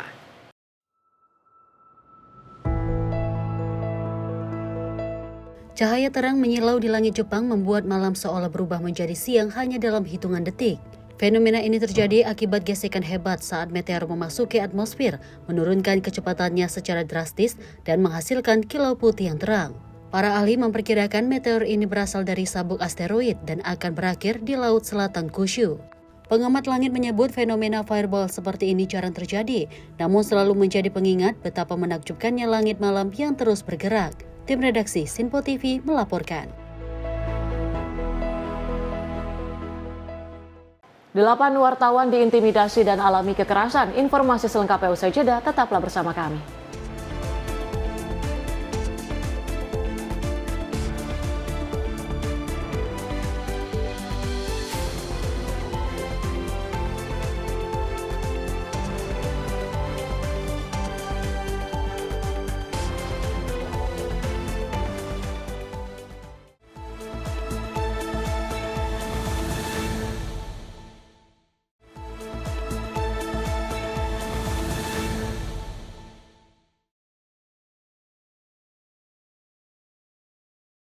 Terima kasih pemirsa, Anda masih bersama kami di Simpo TV. Informasi berikutnya dari Badan Narkotika Nasional kembali mengungkap kasus penyelundupan narkoba internasional, narkotika jenis ketamin bubuk seberat 3 kg. Tak hanya itu, ribuan cartridge berisi cairan ketamin yang disiapkan untuk rokok elektrik juga ditemukan di rumah tersangka. Temuan ini semakin menguatkan dugaan bahwa peredaran narkoba kini merambah ke produk-produk vape di Indonesia.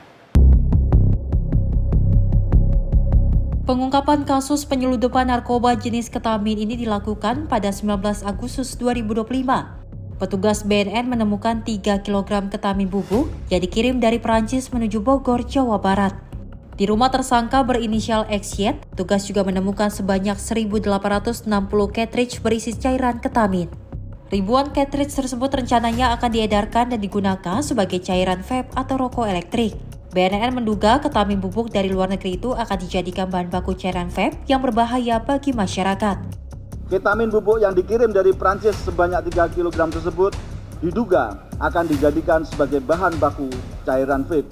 Dalam kesempatan ini juga kami informasikan dan sekaligus kami laporkan kepada Bapak Kepala BNN bahwa Kedeputian Pemberantasan bersama jajaran juga telah mencari dan mengumpulkan berbagai macam merek vape yang beredar di Indonesia. Kemudian kita ambil sampel dan kita ujikan ke laboratorium BNN.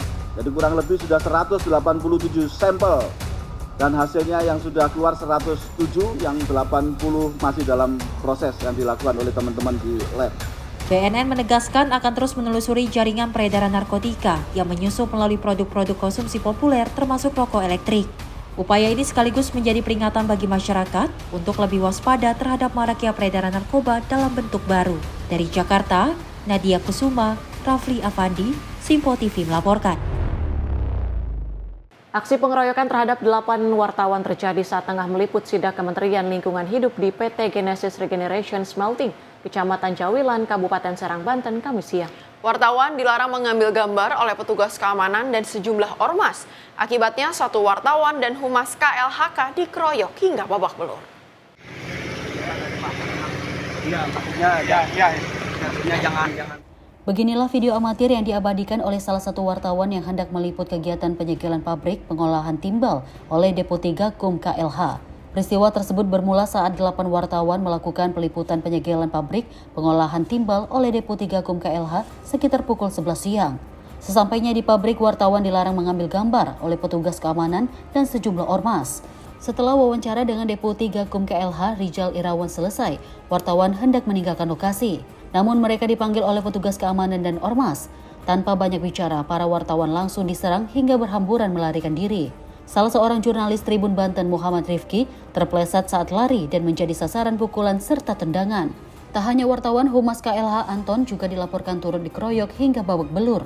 Akibat pengeroyokan tersebut, Rifki mengalami luka dan memar di sekujur tubuh. Sementara Anton saat ini menjalani perawatan di Rumah Sakit Bayangkara. Menurut Kapolres Serang, motif penganiayaan terkait larangan wartawan masuk ke area pabrik. Pengeroyokan terjadi saat KLH melakukan penegakan hukum kepada PT GRS yang telah disegel sejak Februari 2025, namun hingga kini masih tetap beroperasi.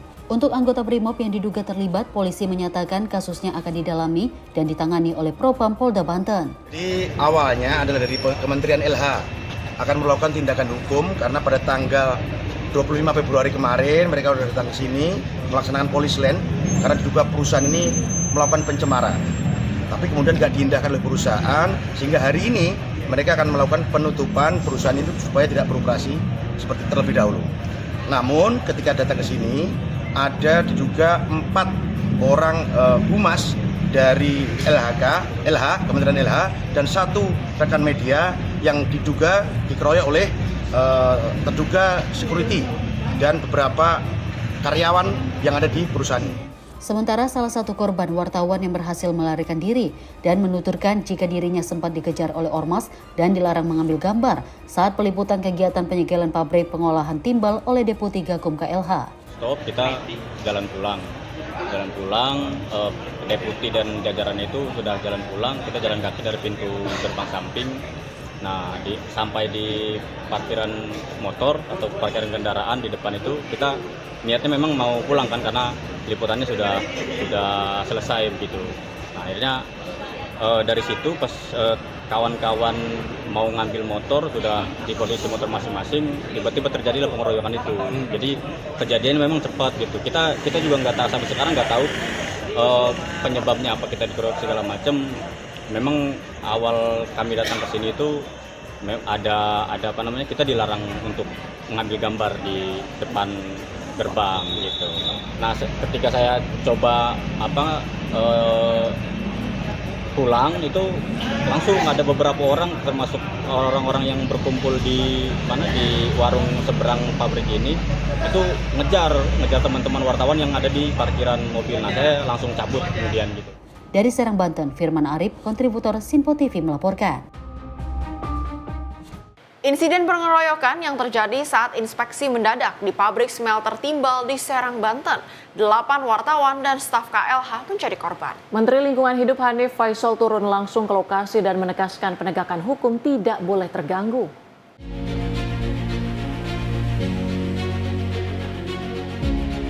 Menteri Lingkungan Hidup Hanif Faisal Nurofik langsung mendatangi pabrik PT Genesis Regeneration Smelting di Kecamatan Jawilan, Kabupaten Serang, Banten. Kedatangan Hanif seusai insiden pengeroyokan terhadap Humas KLH dan wartawan saat peliputan penyegelan pabrik yang diduga mencemari lingkungan pada Kamis 21 Agustus 2025. Dalam keterangannya, Hanif menyampaikan bahwa pabrik sudah pernah mendapatkan sanksi administratif, namun tetap beroperasi. Hanif menegaskan bahwa perusahaan belum memiliki izin lingkungan, termasuk AMDAL dan pengelolaan limbah B3 yang wajib dimiliki. Hanif menjelaskan, pabrik seharusnya mampu mengolah 60% timbal, namun faktanya hanya 10% yang diolah. Sisa 90% yang menjadi limbah B3 yang berbahaya bagi kesehatan dan lingkungan. Insiden pengeroyokan yang melibatkan diduga anggota Ormas dan petugas keamanan pabrik terhadap staf KLH dan 8 jurnalis. Ia meminta Kapolda Banten untuk mengusut tuntas kasus tersebut agar ada efek jera. Ini tentu pelanggaran serius, sebenarnya kan sudah diberikan sanksi dan pembinaan sejak tahun 2023, kemudian tahun 2025 juga diberikan ulang. Namun tidak berhenti, tambah semakin aktif. Dan saya lihat di belakang semakin dilebari, seperti ada upaya untuk meningkatkan produksi. Nah, untuk itu tentu kita harus akhiri, karena ini memang yang diolah adalah limbah B3, karena yang mengiringi timbal ini limbah B3 yang tidak boleh dengan sembarangan diolah, mulai dari air licitnya maupun emisi yang keluarkannya, residu udaranya cukup tidak bagus untuk kita. Saya nggak perlu berjalan, nanti takut masyarakat ya. Jadi ini tidak baik lah untuk kita, sehingga tadi kami memerintahkan Pak Deputi Gakum dan Deputi PPKL untuk menindaklanjuti laporan wartawan kepada saya. Kemarin wartawan memberikan beberapa ulasan ke saya, dan saya menugaskan Pak Deputi untuk coba dicek ini laporan wartawan, katanya masih operasional, dan ternyata memang ya. Kemudian Bapak Deputi dan Bapak Deputi PKL melakukan langkah-langkah penegakan hukum lingkungan, dan ini salah satunya seperti ini. Tentu ini sudah memasuki tahap pemberatan sanksi ya. Jadi kami tentu merekomendasikan untuk menutup total ini industri ini sampai selesainya proses hukum. Tadi juga ada sedikit insiden yang kami terima kasih Bapak Kapolres telah menindaklanjuti dengan sangat cepat. Tentu ini memberikan kenyamanan buat kita. Dari Serang, Banten, Firman Arif, kontributor Sinpo TV melaporkan.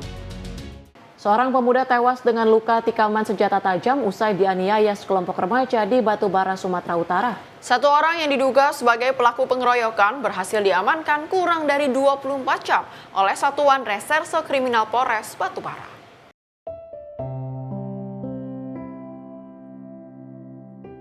Kurang dari 24 jam, Satuan Reserse Kriminal Polres Batubara berhasil meringkus pelaku penganiayaan hingga korban tewas dengan sejumlah luka sayatan senjata tajam. Pelaku berinisial AF ditangkap di rumah orang tuanya usai diamankan pelaku diboyong ke Mapolres Batubara. Kanit Resum Ibda Ade Marsye mengatakan pelaku diduga sebagai eksekutor telah diamankan polisi. Polisi masih memburu 3 rekan tersangka lainnya yang diduga turut membantu menghabisi nyawa korban. Motif pengeroyokan hingga kini masih didalami, namun dugaan sementara pengeroyokan dipicu sakit hati para pelaku yang tidak terima ditegur oleh korban karena diduga melakukan pengerusakan kantor camat setempat. Para pelaku kemudian merencanakan pengeroyokan dengan menghadang korban di jalan saat mengendarai sepeda motor. Ada berapa pelaku? Jadi diduga dari hasil lidik itu ada 4. Cuman dia yang baru kami amankan 1 orang laki-laki, cuman dia perannya yang memegang senjata tajam dan dia juga yang eksekutor yang menusuk si korban sehingga meninggal. Pihak keluarga berharap agar para pelaku lain segera ditangkap dan dijatuhi hukuman yang setimpal dengan perbuatannya. Dari Batubara, Sumatera Utara, Perwira Erlangga, kontributor Sinpo TV melaporkan.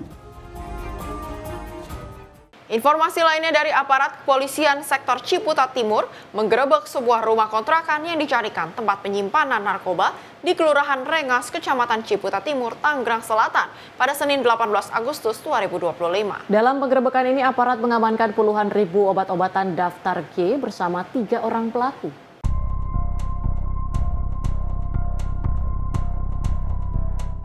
Beginilah detik-detik penggerebekan kontrakan yang dijadikan tempat persembunyian sekaligus tempat penyimpanan narkoba. Para pelaku Rano Karno, Sultan Putra Pratama, dan Faisal Yulianto pada Senin 18 Agustus 2025. Mereka tidak berkutik saat unit Reskrim Polsek Ciputat Timur secara tiba-tiba datang dan membekuk mereka. Penangkapan kawanan pengedar ini berawal dari laporan masyarakat yang curiga dengan maraknya peredaran obat terlarang di kawasan tersebut. Petugas kemudian berhasil memancing pelaku dengan berpura-pura menjadi pembeli dan berhasil menangkap Rano Karno. Dari keterangan Rano kemudian menuntut polisi kedua orang pelaku lainnya yang tengah bersembunyi di rumah kontrakan. Di tempat terpisah Kapolsek Ciputat Timur, Kompol Bambang Askar Sodik mengatakan modus para pelaku tersebut dengan cara mengedarkan narkoba melalui media sosial dan COD. Selain itu, maraknya tawuran juga diduga menjadi salah satu faktor penyebabnya. Mengamankan 3 orang pelaku dengan modus operandi gini. Tadi kami anggota Reskrim itu melakukan undercover buy melalui media sosial. Kami melakukan undercover buy untuk memancing pelaku. Alhamdulillah dapat, dan prosesnya pembeliannya melalui COD, cash on delivery. Jadi undercover buy kami lakukan melalui media sosial. Kami browsing semua, dapat. Akhirnya kami amankan puluhan ribu obat daftar tersebut. Kegiatan ini sudah berlangsung lama, sudah berlangsung 3 tahun. Sasaran customernya adalah anak-anak muda. Jadi kami menduga ada indikasi bahwa tawuran di wilayah Tangerang Selatan memang rata-rata saat kita lakukan proses BAP, mereka sebelumnya mengkonsumsi obat-obatan terlarang ini. Jadi mengkonsumsi tramadol atau heximer sebelum mereka melakukan tawuran. Jadi ada efek berani dia untuk taruh. Saat ini ketiga pelaku mendekam di ruang tahanan Mapolsek Ciputat Timur dan terus menjalani pemeriksaan secara intensif. Polisi masih mengembangkan kasus ini guna mengejar bandar besar yang memasok obat terlarang kepada 3 orang pelaku. Dari Tangerang, Banten, kontributor Sinpo TV melaporkan. Kepala Cabang Pembantu atau KCP salah satu bank BUMN di Cempaka Putih, Muhammad Ilham Pradipta, ditemukan tidak bernyawa di area persawahan kawasan Kampung Karang Sambung, Desa Nagasari, Kecamatan Serang Baru, Kabupaten Bekasi pada 21 Agustus 2025 pagi. Saat ditemukan, kondisi jasad korban dalam keadaan kaki tangan diikat dan mata dilakban.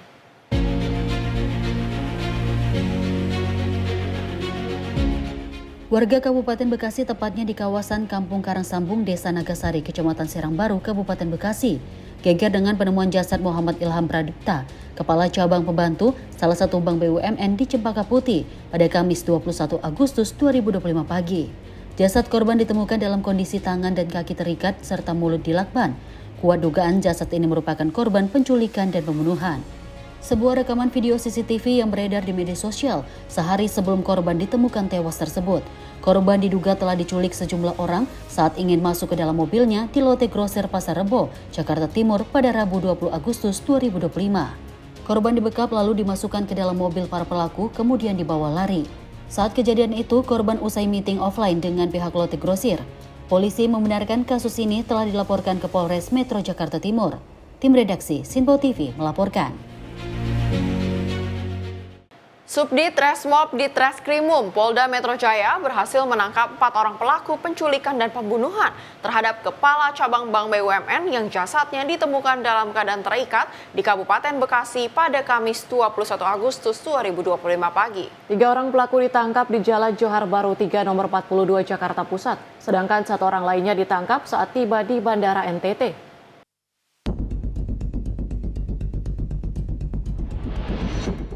Keempat pelaku AT, RS, RAH, dan RW tidak berkutik saat digiring petugas Subdit Resmob di Reskrimum Polda Metro Jaya. Keempat pelaku ini ditangkap karena diduga sebagai pelaku pembunuhan terhadap Kepala Cabang Bank BUMN yang jasadnya ditemukan dalam keadaan terikat di Kabupaten Bekasi pada Kamis 21 Agustus 2025 pagi. 3 dari keempat pelaku tersebut ditangkap aparat di Jalan Johar Baru 3 nomor 42 Jakarta Pusat, sedangkan 1 orang lainnya ditangkap saat tiba di Bandara NTT saat mencoba melarikan diri. Tim redaksi Sinpo TV melaporkan. Sebuah kebakaran terjadi di kapal perang AS USS New Orleans di perairan dekat Okinawa, Jepang, Rabu 20 Agustus 2025. 2 ABK dilaporkan mengalami luka ringan, sementara api sudah berhasil dipadamkan. Kebakaran tersebut terjadi di kapal transfer amfibi yang panjangnya 684 kaki dan berlangsung hampir 12 jam.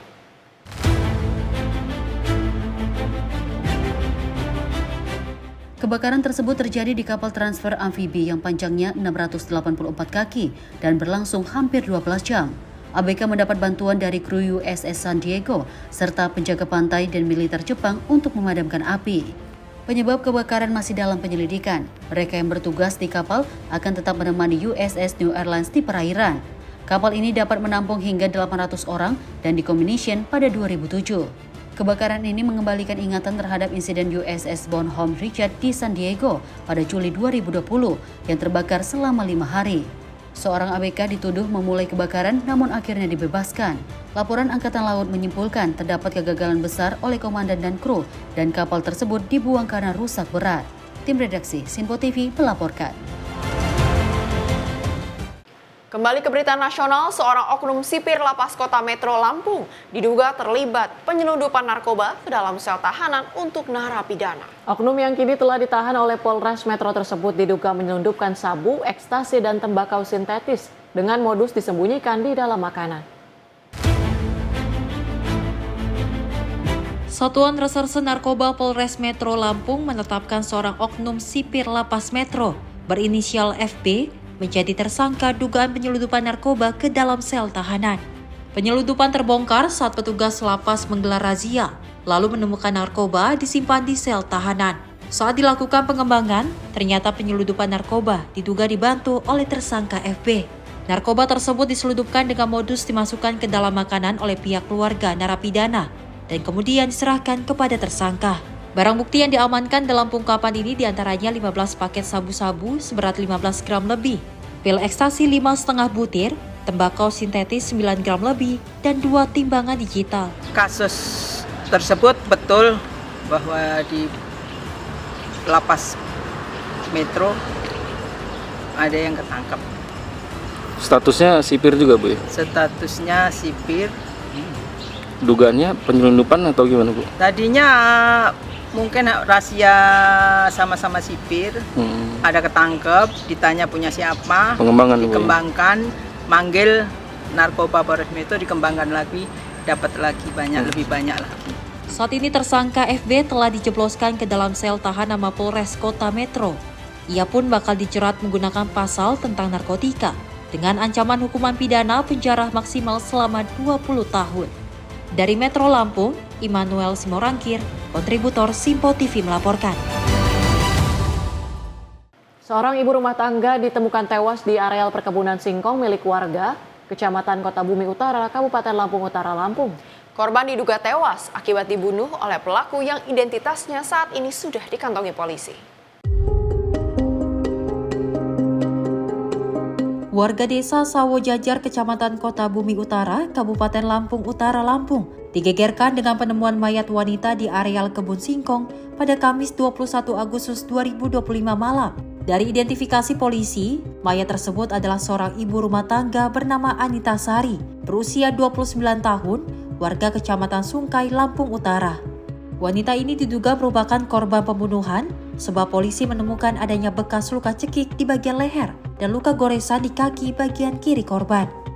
Kasat Reskrim Polres Lampung Utara, AKP Afriyadi Pratama mengatakan, dari penyelidikan dan pemeriksaan saksi, kini pihaknya telah mengetahui terduga pelaku pembunuhan tersebut dan masih dilakukan pengejaran. Ada dugaan tindak pidana pembunuhan terhadap korban.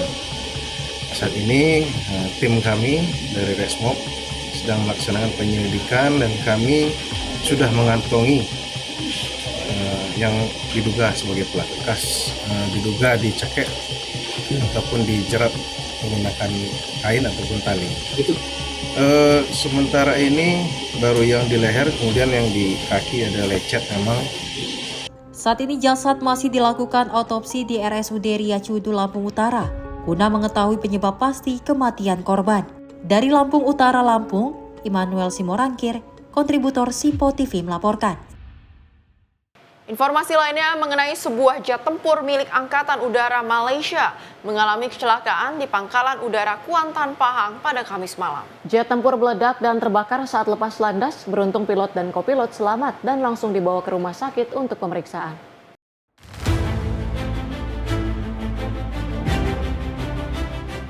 Sebuah pesawat tempur FA-18D Hornet Angkatan Udara Malaysia terbakar saat lepas landas.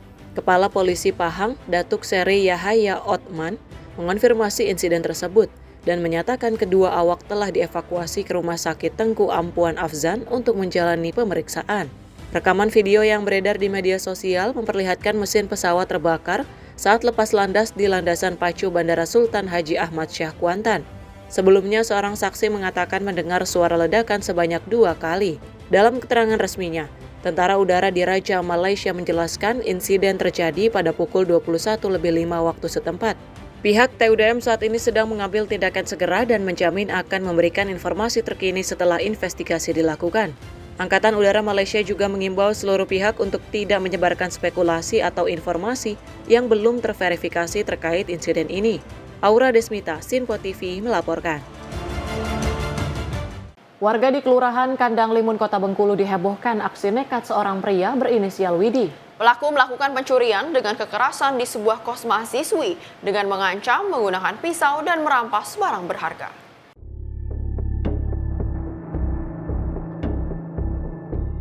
Tim Resmob Macan Gading Polresta Bengkulu bersama Polsek Teluk menangkap pelaku pencurian dengan kekerasan yang dilakukan di sebuah kamar kos mahasiswi bernama Nadila Zumira Rentika pada Senin 18 Agustus 2025 malam. Polisi menangkap pelaku berinisial WD 2 hari kemudian, yakni Kamis 20 Agustus 2025 di Jalan Kalimantan, Kelurahan Rawa Makmur. Dari tangan pelaku, polisi mengamankan barang bukti berupa motor Honda Beat Street dan sebilah pisau bergagang hitam yang diduga dipakai WD untuk memaksa korban memberikan uang pada saat kejadian. Seperti diketahui, peristiwa pencurian dan kekerasan itu menimpa korban di kos-kosannya. Saat itu WD memaksa korban memberikan uang sebesar Rp70.000 dan anting korban. Kemudian pelaku WD juga meminta korban kembali menyerahkan uang sebesar Rp1.350.000, sehingga total kerugian korban mencapai Rp1.670.000. Atas perbuatannya itu, pelaku WD dijerat dengan pasal 365 ayat 2 KUHP dengan ancaman hukuman 12 tahun penjara. Tim redaksi Simpo TV melaporkan. Informasi olahraga tadi sekaligus menutup jumpa kita kali ini. Saya Tiara Dianti mewakili seluruh kerabat kerja yang bertugas pamit undur diri. Terima kasih dan sampai jumpa.